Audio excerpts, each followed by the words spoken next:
Muito bem, bom dia a você que está aí me acompanhando. Quero dizer aos irmãos aí da Igreja Cristã Evangélica de São José dos Campos, né? Primeiramente, muito obrigado pelo convite, Pastor Waldenberg, por fazer parte aí desse momento, poder participar, dando uma aula aos irmãos, né? Durante essa escola bíblica dominical, no começo do ano, esse mês de janeiro, mesmo que infelizmente seja de maneira virtual, a gente não possa estar aí juntos, né? Olho no olho, sentindo aí a presença um dos outros. Espero que esse momento de edificação mútua, né? Onde nós vamos aprender um pouquinho da palavra de Deus, enriqueça a sua vida, assim como a minha, que estou aqui ministrando aula aos irmãos, né? Primeiramente, eu quero agradecer ao Senhor, orando, pedindo que Ele possa abençoar as nossas vidas. Pai, obrigado por esta manhã. Os meus irmãos estão acompanhando a Tua palavra. Eu oro por eles e peço que o Senhor possa enchê-los com o Teu Espírito Santo, dando a eles a sabedoria necessária para entender a Tua mensagem. E que aquilo que vamos falar aqui nessa manhã seja enriquecedor, tanto para a minha vida como para a vida dos meus irmãos. É a minha oração no nome de Cristo Jesus. Amém. Fui convidado aí pelo pastor Waldenberg a falar para vocês um tema, né? Jesus, sua missão e volta, né? Esse é o tema que foi me dado para compartilhar com os irmãos. Então, primeiramente, quero dizer que o assunto proposto para essa aula é de extrema dificuldade, por ser profundo e extenso, né? E, infelizmente, a gente não tem o tempo necessário, né, de uma aula da Escola Bíblica Dominical para poder aí exaurir todo esse tema, para poder mexer com esse tema com profundidade que ele realmente merece. Mas eu prometo aqui o meu esforço para tentar passar para os irmãos aqui tudo aquilo que eu compreendi, né, nesse tema, aquilo que eu estudei, e eu quero então expor aos irmãos. Em primeiro lugar, eu gostaria de convidar você a pensar nas missões de Jesus, né? Eu sei que o tema foi dado para mim, a missão de Jesus e sua volta, mas eu queria aqui dizer que, conforme eu acredito, Jesus ele não tem uma missão, né? Embora a gente possa pegar alguns teólogos, né, que coloquem a missão de Jesus e aí façam divisões dentro dela, eu entendo que a gente pode ser melhor entendido, né, se você disser que Jesus não tem uma missão, ele tem missões. Dentro do escopo de toda a sua vida, toda a sua história, nós vamos compreender as missões de Cristo, né? E então, quero colocar isso de maneira clara aqui para os irmãos, usando a palavra de Deus, e poder aí então mencionar para vocês que eu vi aqui três aspectos aí que nós podemos dizer que são três missões de Cristo no seu todo, né? E então deixe-me ilustrar isso para vocês. Por exemplo, se eu dissesse para você que a missão de Jesus Cristo única era morrer em nosso favor, nós teríamos então deixado de lado o ministério terreno dele até a sua morte, porque aí nós iríamos dizer que toda a missão dele compreende naquela última semana que nós chamamos aí da semana vicária, né? Do tempo em que Jesus passou ali em Jerusalém, caminhando para a morte, tá bom? Então, se eu dissesse que a missão de Jesus, então, era só morrer, eu ia excluir todo o tempo que ele passou pregando a palavra de Deus. Se eu disser para você que a missão de Jesus é pregar a palavra de Deus, então eu também estaria dizendo que ele não deveria morrer, não precisaria morrer. Então, aí também há um erro, porque nós sabemos que a grande missão de Cristo é sim morrer em favor dos escolhidos, daqueles que vão ouvir, dos crentes no Senhor Jesus. Então, para tentar esboçar, né, as missões de Cristo, como eu fiz essa leitura aqui, estudando a palavra, eu queria chamar vocês a três missões que eu entendo que Jesus Cristo tem, né? A primeira missão que eu vejo que as Escrituras demonstram para nós é que ele tinha a missão de pregar o Evangelho em todo lugar. Então, isso era algo que Jesus realmente tinha como foco, como propósito, pregar em todo o lugar. Aonde ele fosse, o seu intuito era pregar a palavra de Deus. E para que você aí possa pesquisar juntamente comigo, para falar então dessa missão dele como um pregador do Evangelho, eu escolhi um texto que está lá em Marcos, capítulo 1, do versículo 29 até o versículo 39. Então, se você puder, aí você pode me acompanhar nessa leitura, né? Marcos, capítulo 1, do versículo 29 até o 39, tá bom? Deixa eu só aqui achar esse texto, para que a gente possa ver juntos aqui na palavra de Deus o que está nos dizendo o texto de Marcos, capítulo 1, verso 29 até o verso 39. Então diz assim: logo que saíram da sinagoga, foram com Tiago e João à casa de Simão e André. A sogra de Simão estava de cama com febre e falaram a respeito dela a Jesus. Então ele se aproximou dela, tomou pela mão, ajudou a levantar-se. A febre a deixou e ela começou a servi-los. Ao anoitecer, depois do pôr do sol, o povo levou a Jesus todos os doentes e endemoniados. Toda a cidade se reuniu à porta da casa e Jesus curou muitos que sofriam de várias doenças. Também expulsou muitos demônios, não permitia, porém, que esses falassem, porque sabiam quem ele era. De madrugada, quando ainda estava escuro, Jesus levantou-se, saiu de casa e foi para um lugar deserto onde ficou orando. Simão e seus companheiros foram procurá-lo e, ao encontrar, disseram: todos estão te procurando.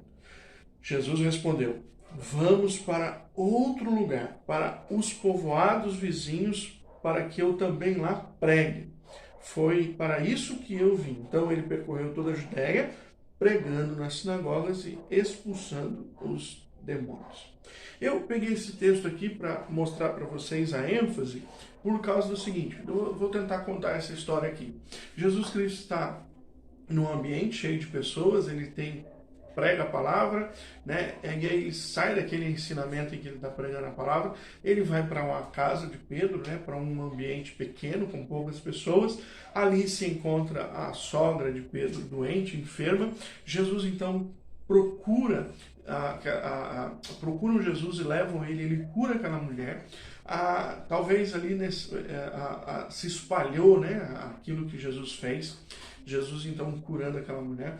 E aí, né, Jesus está ali na sua fase de comunhão com os irmãos. Quando entardecer, ele começa a ver uma grande multidão de pessoas que estão em volta agora da casa de Pedro, esperando para Jesus ir até eles, porque essa multidão é feita de gente que tem trazido os seus enfermos, tem trazido as pessoas que elas se encontram endemoniadas, né? Eles querem ver os milagres, as curas de Cristo.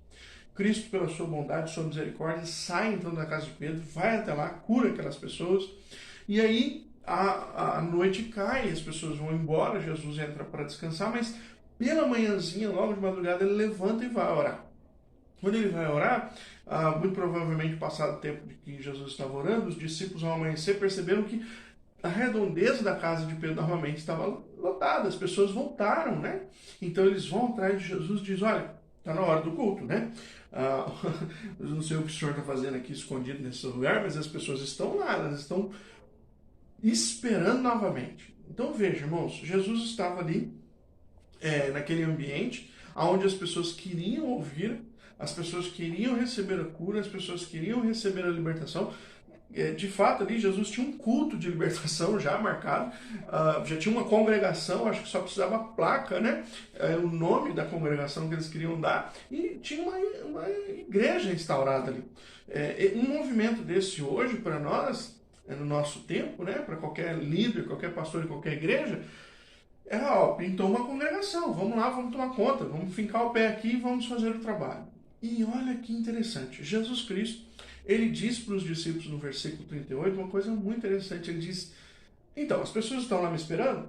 deixa elas esperando lá. Nós vamos para outros lugares, porque eu preciso pregar esta palavra em outros lugares. Então Jesus tinha como um propósito. Isso ele faz outras vezes. Ele deixa a multidão muitas vezes e ele vai para outro lugar porque ele queria pregar a palavra naquele outro ambiente.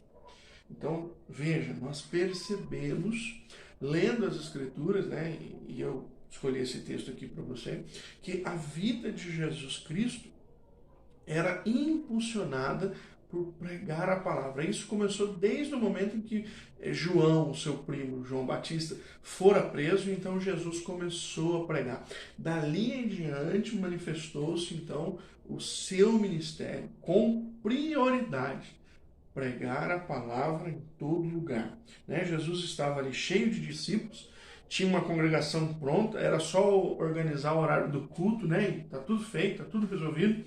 Mas ele resolve deixar aquelas pessoas que já tinham ouvido os seus ensinamentos e agora ele fora para um outro ambiente onde as pessoas ainda não tinham ouvido falar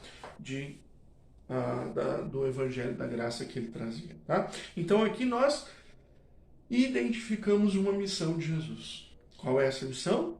Ele veio também para pregar a palavra em todos os lugares. E isso ele fez de maneira rotineira, juntamente com os seus discípulos. Segunda coisa que eu quero que vocês percebam comigo é que, além de vir, né, e espalhar a palavra, o nosso Senhor Jesus também, ele tinha claro como projeto preparar discípulos. Então, para falar da missão de preparar discípulos, eu quero que você lembre comigo 3 textos, né? O primeiro texto está em Mateus, capítulo 11, versículo 1. Bom?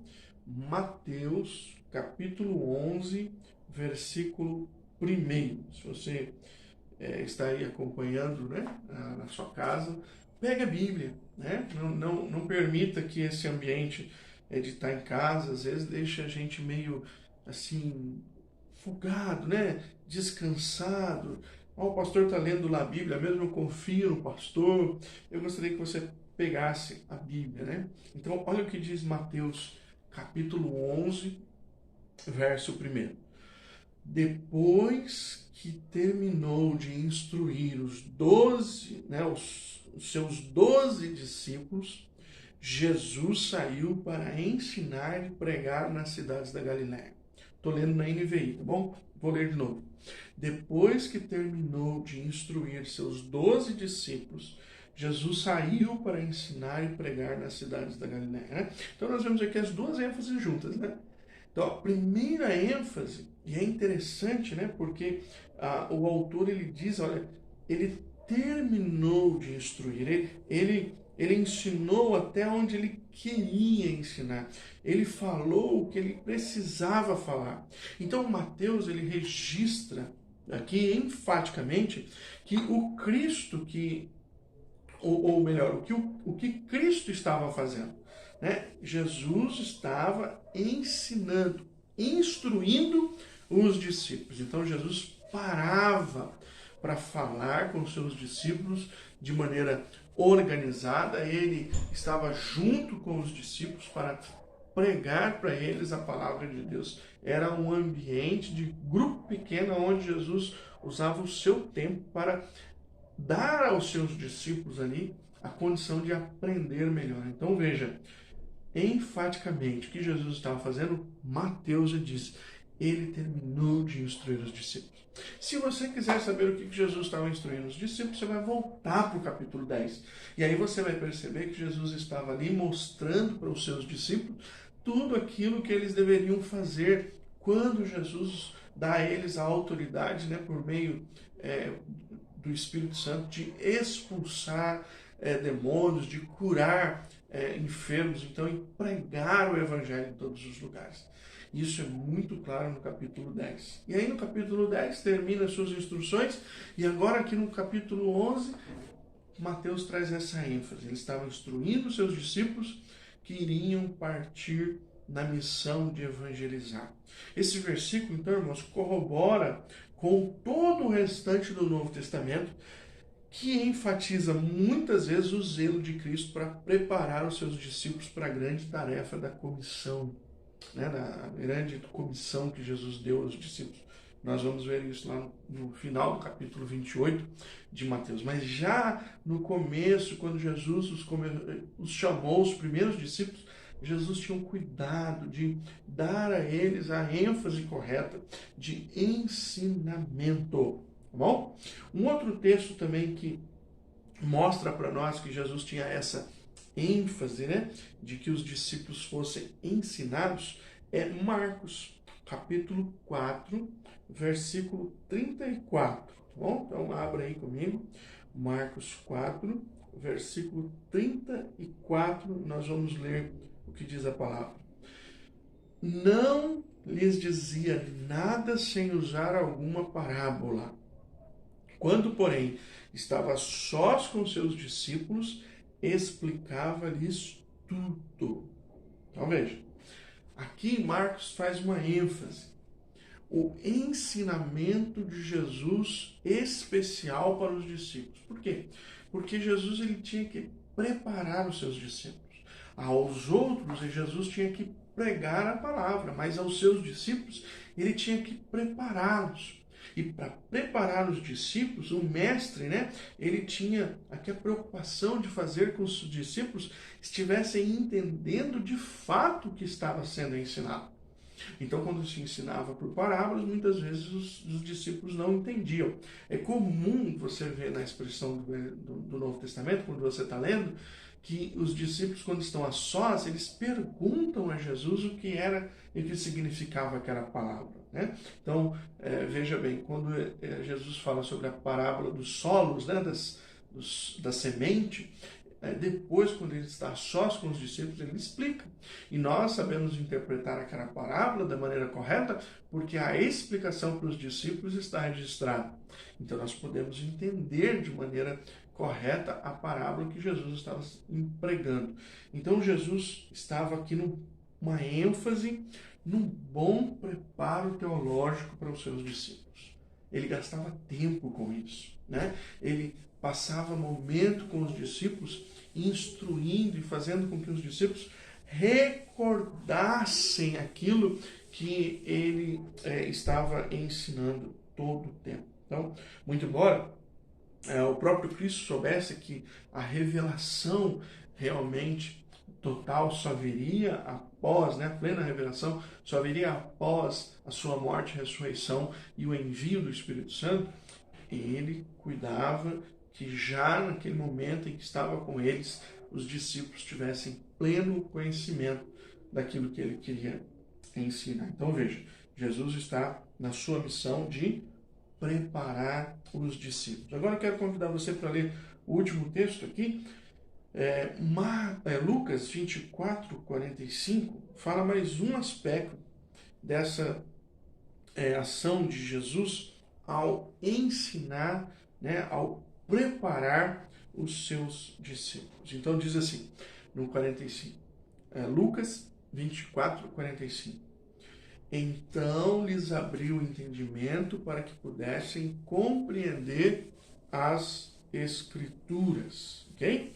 Então, o Senhor Jesus lhes abriu o entendimento para que pudessem compreender as Escrituras. Veja, então Cristo agora, nesse último encontro com os seus discípulos, dá a eles a condição daquilo que eu falei anteriormente, que é do pleno conhecimento. Agora eles entenderam tudo, a sabedoria foi completada a eles por causa da bondade de Deus. O Senhor Jesus fez com que eles olhassem para aquilo que estava sendo falado e eles tivessem total compreensão. Então, veja, o seu ministério terreno estava findado. Ele estava ali naquele momento despedindo dos discípulos. E nesse momento de findar o seu ministério terreno, ele dá aos discípulos a condição de compreender tudo o que ele havia ensinado.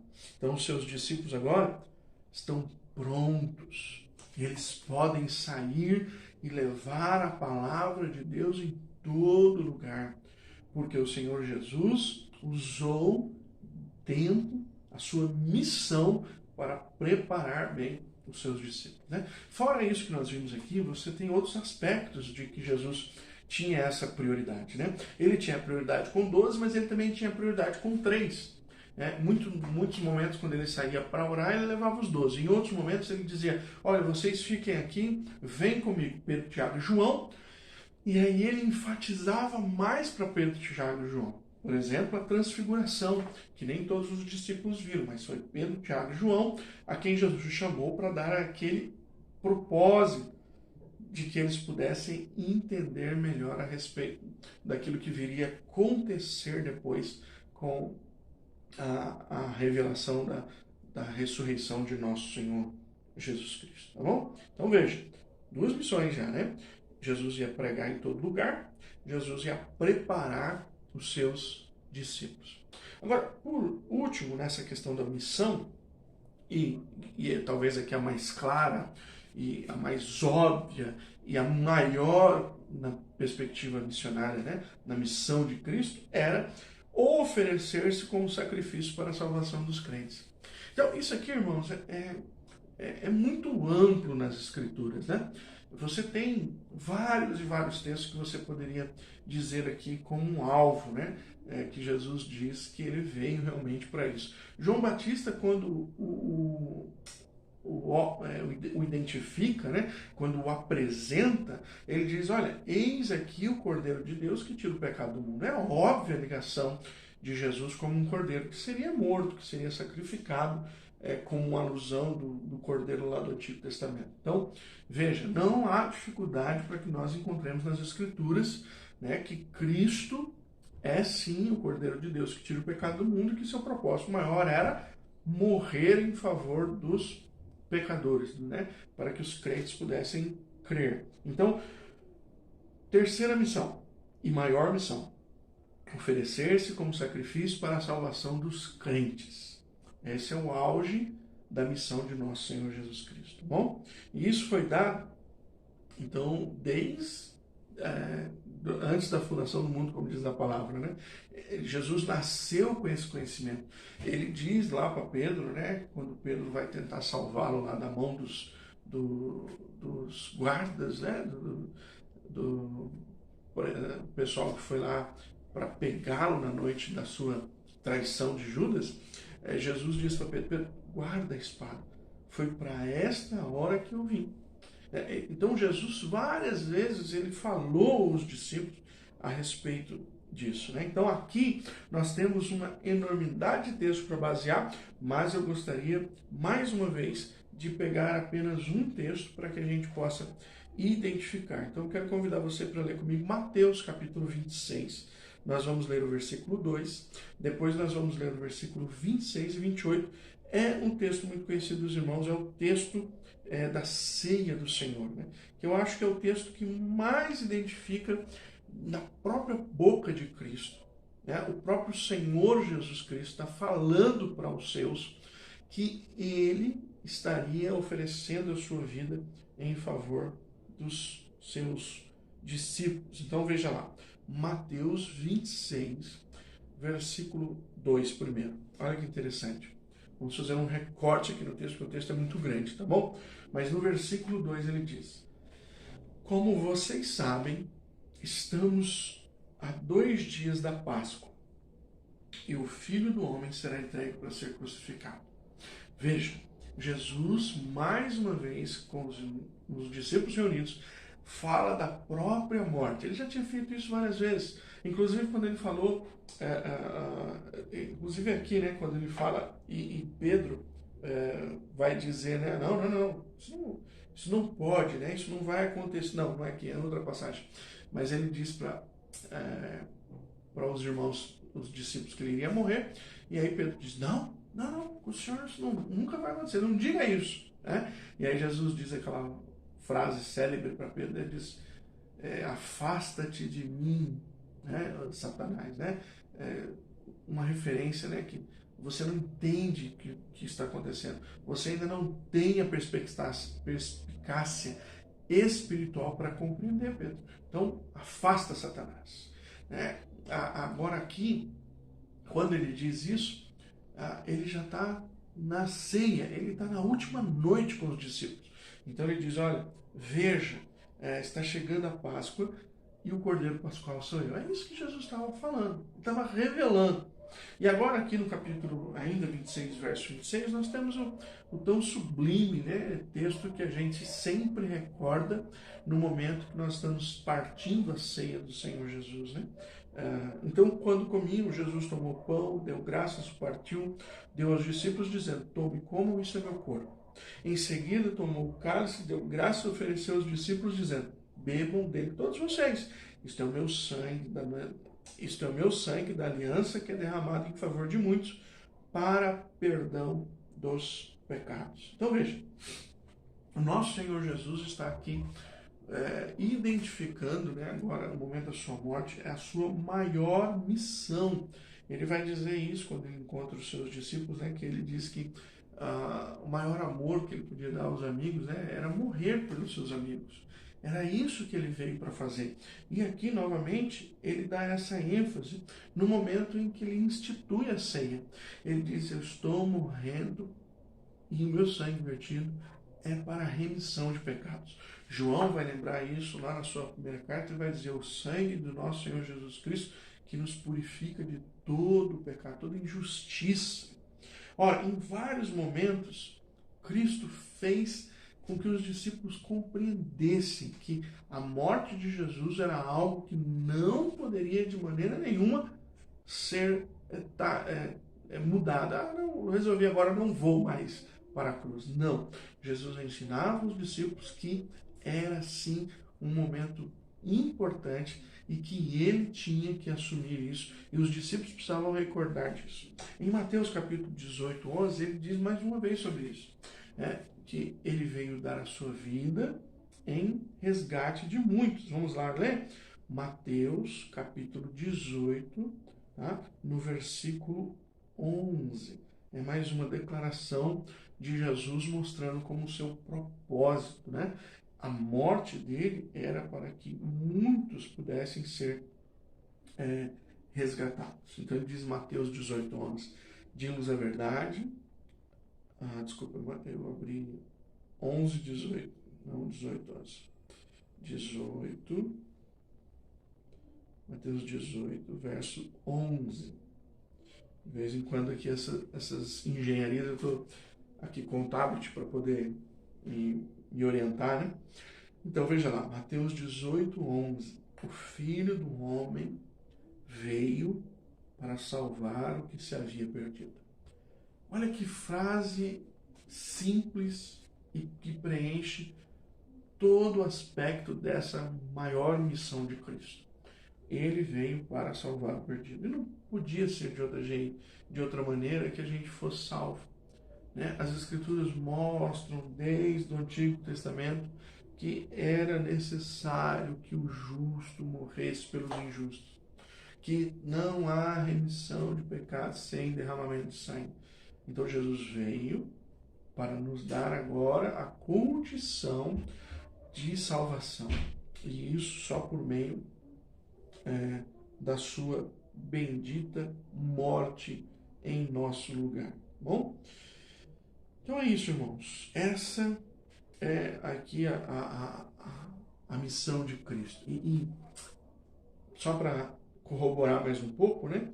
A morte de Jesus traz o evangelho a ser pregado. Então, veja, quando Pedro vai pregar lá em Atos capítulo 2, né? Depois você pode ler lá, Atos capítulo 2, do versículo 22 até o 40, onde os discípulos estão ali após o Pentecostes, ele sai na rua e Pedro pega a palavra e ele vai dizer, olha, então é este Jesus que vocês mataram juntamente com os romanos, fizeram um complô, como diz a palavra de Deus, é esse. Olha, o próprio Davi falava sobre ele, quem ele era, então agora nós estamos aqui para dizer para vocês, este Jesus que vocês mataram, Deus o fez Senhor e Cristo ressuscitando dentre os mortos, né? Então, esse evangelho sai da grande missão de Deus, que é morrer em nosso favor, tá bom? Essa é a grande missão de nosso Senhor Jesus Cristo. E após essa missão, dá-se então agora a missão dos discípulos de levar essa palavra em todo o tempo. E essa missão que dada aos discípulos também passa a nós hoje, que somos encarregados de levar a palavra do Senhor e louvar o seu nome por causa da sua morte, tá bom? E para completar, né, essa ênfase, o Senhor Jesus também, ele volta, né, ele diz lá a Pedro, né, não é Pedro, perdão, é Lucas, né, que escreve lá no final, lá, olha, este varão que vocês estão vendo subir nos céus, ele também vai voltar, né? Então essa última promessa nesse encontro bendito, depois que a obra do Senhor havia sido completa, a sua missão completa de resgate, agora mostra a nós o quê? Que nós temos uma esperança. Então compreende-se o Evangelho da missão de Jesus, a sua morte, trazendo a nós essa bendita esperança. E isso é o último assunto que nós temos para tratar aqui, né? Que foi me dado para falar sobre a missão de Jesus e sua volta. Então isso nós podemos dizer que é um complemento. Não deixa de ser, irmãos, o final da missão de Cristo. Jesus completando a sua grande missão, né, de pregar o Evangelho, de cuidar e preparar os seus discípulos, de morrer em favor e depois de voltar e reconstituir, né, reinos e sacerdotes, né? Então, essa é o grande final, tá? Não teria, vamos dizer assim, um grande final sem a volta de Jesus, porque tudo continuaria a ser como nós estamos vivendo, né? Geração após geração, muitos perdidos, alguns salvos, e isso passaria por muito tempo pela eternidade. Não é o propósito de Deus. Deus vai trazer um ponto final a essa história, glorificando o seu Filho e, assim, podemos dizer assim, dando uma ênfase, né, final nessa missão maravilhosa de Jesus, que é quando ele volta e ele põe todos os inimigos debaixo do pé de Jesus Cristo. E então a igreja que está com Jesus vai reinar para todo sempre. Então vamos lá. Último ponto, Jesus voltará. Então, como eu disse anteriormente, os assuntos abordados aqui são grandes, né? Tem muita coisa para ser falada e tem uma profundidade tamanha. Não é possível, então, discorrer sobre tudo com a profundidade necessária. Vocês estão vendo que eu estou pegando trechos pequenos, né? Para que a gente possa entrar aí dentro do tempo que me foi dado, tá bom? Então, perceba, se para falar da missão de Cristo nós precisaríamos de bastante tempo, você imagina para falar sobre a volta de Cristo, né? Que tem uma amplitude, tem uma profundidade, tem uma gama de ideias teológicas envolvidas. Então nós poderíamos dar um seminário na escola dominical de vários domingos, meses, para a gente elaborar a volta de Cristo, falar, contextualizar tudo aquilo que a palavra de Deus nos diz. Contudo, assim como nos outros assuntos, eu escolhi também um texto aqui para partilhar que eu acho que vai nos dar um melhor entendimento, porque um texto não é um texto do Pedro falando depois, não é um texto do Paulo falando depois. Eu queria que a gente entendesse uma palavra do próprio Cristo falando da sua volta. Então veja, na preparação dos discípulos, ele já falava a respeito da morte e também já falava a respeito da sua volta. Então, abra comigo aí, rapidamente, Marcos, capítulo 13. Nós vamos fazer a leitura do verso 22 ao verso 25. Marcos 13, 22 ao 25, né? O que Jesus fala a respeito da sua volta. Então, vamos ler do 21. Marcos 13, 21 ao 25.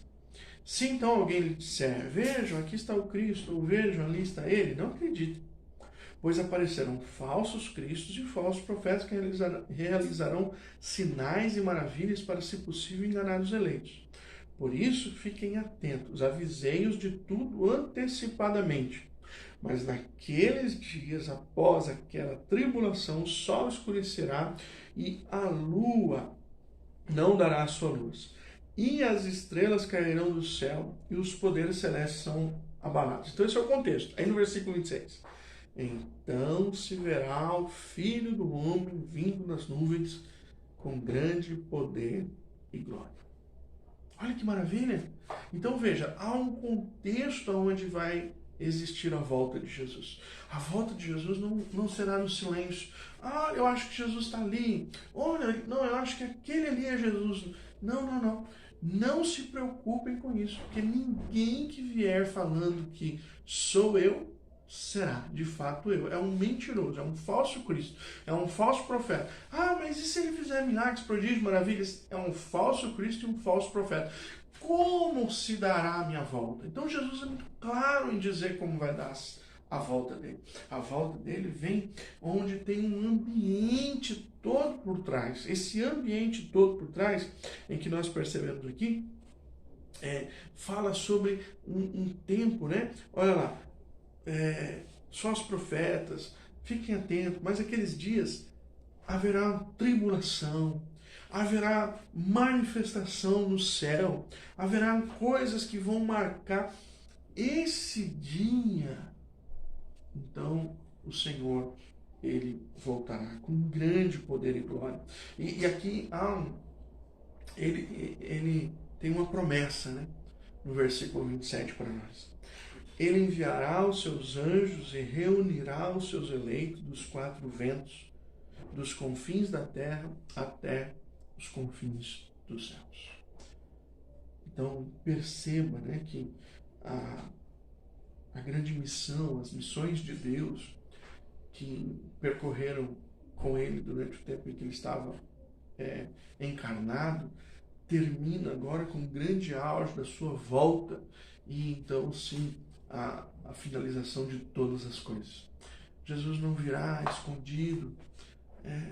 Olha, eu acho que aquele ali é Jesus. Não precisa se preocupar em alguém querer nos enganar com isso, porque nós sabemos que a sua volta será retumbante, né? E ele sim será visto por todos, tá bom? Então a esperança da volta de Jesus, para mim e para você, irmãos, deve ser o combustível para nos mantermos fiéis aos seus ensinos e assim testemunharmos a sua palavra a esta grande geração.